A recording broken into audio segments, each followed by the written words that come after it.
I step onto the campus of Duke University, Durham, and the very cobblestones feel like they are chuckling at my naivete.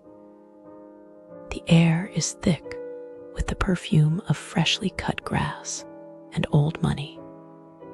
Yet beneath that sweetness coils a sourness, like milk left too long in the sun. I am wearing the softest cashmere my mother ordered from Milan, but the fibers itch as though the threads themselves are ashamed to touch skin that has not yet paid the $4,000 health insurance tithe. Yes, 4,000 spoken aloud. 4 followed by 3 zeros, a number so obese it wheezes. They will not let me waive it, even though my home policy covers every sneeze and paper cut from Minsk to Miami. This is scamming, and scamming is bad because it steals choice, and choice is the last crumb of dignity a stranger owns when far from home. I wander toward the glassy student wellness palace, hoping for mercy. The receptionist, their lipstick, the color of overripe, plum stilts her head, the motions slow like an owl judging a field mouse. She repeats the policy, syllables dropping like cold marbles onto the marble counter. Each marble hits and bounces into the echoing hollow of my ribcage. I feel my pulse throb behind my eyes, a tiny drummer announcing the funeral of my savings. She knows I cannot leave. The enrollment hold is already tightening around my course registration like a silk garrote. I need to breathe, so I follow the signs to the dining hall, lured by the promise of sustenance. The cafeteria yawns open, cathedral high, but the stained glass is only tinted corporate plastic.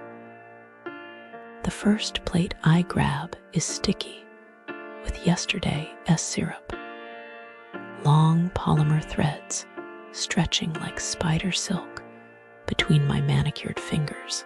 The scrambled eggs glisten a queasy yellow, the color of a fading bruise. I taste them, cold, watery, a faint metallic aftertaste, as though the pan had once held pennies instead of butter. Protein is supposed to repair a tired mind, yet these eggs sit in my stomach like wet cotton, and my brain continues to wilt. Expensive food that fails to nourish is robbery of the body's future. I look for a table. Every chair is taken by backpacks emblazoned with Greek letters, territorial claims sharper than any barking dog. The room vibrates with whispers of pedigree and net worth.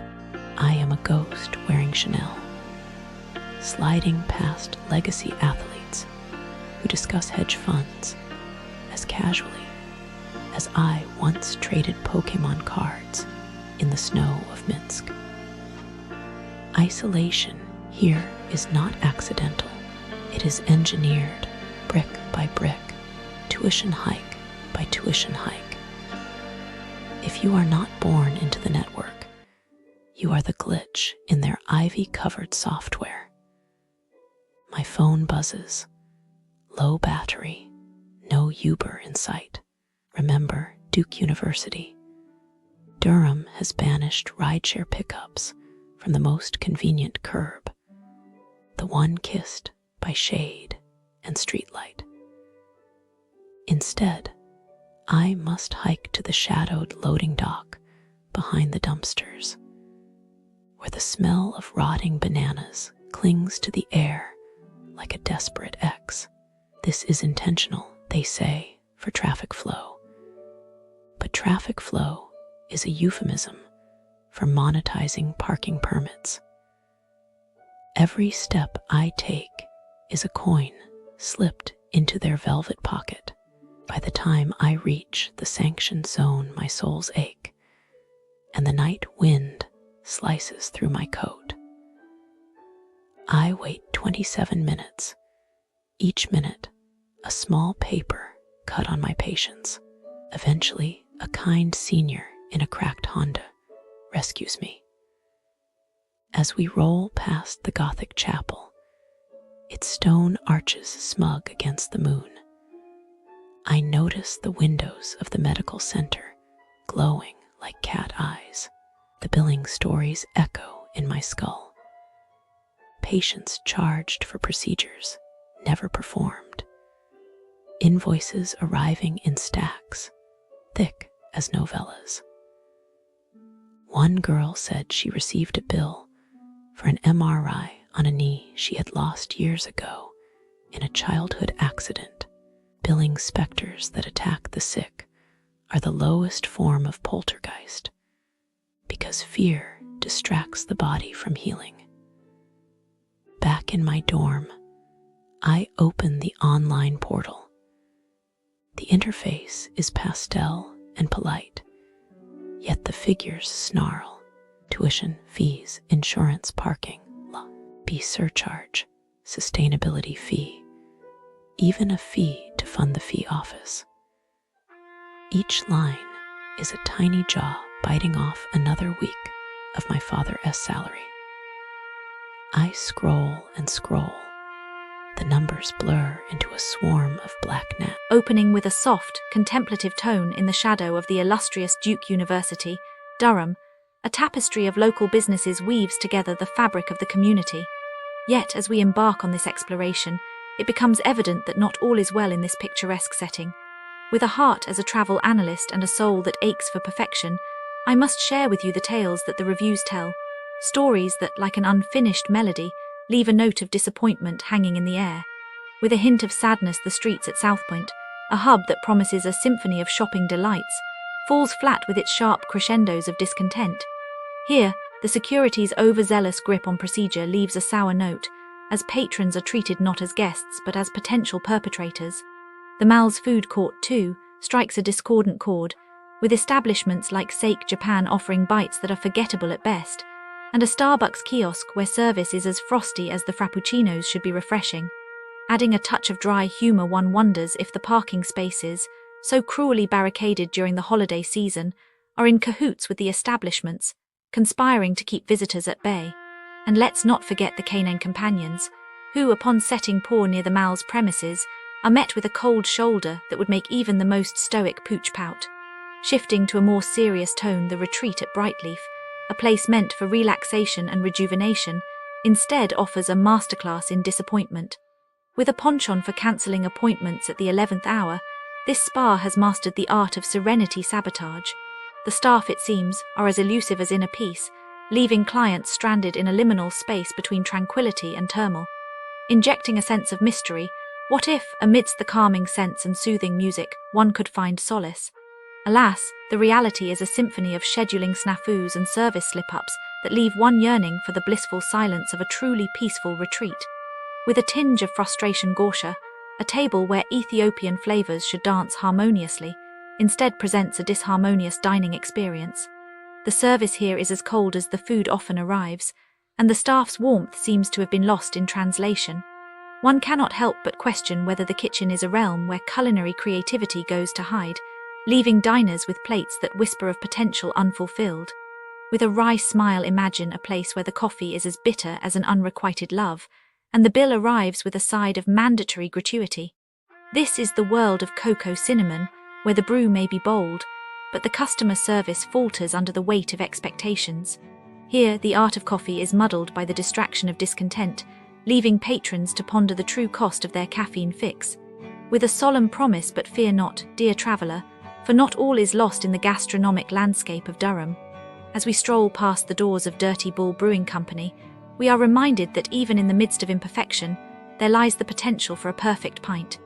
Yet, one cannot shake the feeling that the brewery's once welcoming embrace has grown cold, leaving a lingering aftertaste of policies and preferences that may not sit well with every palate. Ending with a hopeful note, and so, we arrive at Lawella Wine, Beer Beverage, a place where the promise of a good time is often marred by the reality of overpriced sips and underwhelming service. It is here, amidst the bottles and barrels, that we find a glimmer of hope, a reminder that even the most sullen symphony can strike a chord of joy if one is willing to listen closely enough. Concluding with a reflective tone in the end, the businesses near Duke University, Durham, are like a grand ensemble performing a piece that is at times discordant, at times beautiful, but always, always in need. You know, it's kind of ironic, isn't it? Here we are talking about the area around Duke University, Durham, a place that is supposed to be buzzing with innovation and learning, but instead, I've been looking into some pretty sad stuff scams. It's like you come to this place expecting enlightenment, and what you find is a masterclass in deception. So picture this: you a tourist, you've just landed, and you're ready to explore the vibrant streets near Duke. But beneath the surface, there's a dark side. Like this one time, in June 2025, there was this scam ring that hit stores in the broader Durham region. They de-waltz into places like Sheetz and Best Mart, flash these fake Cash App cards, and somehow convince the clerks to activate high-value prepaid Visa gift cards.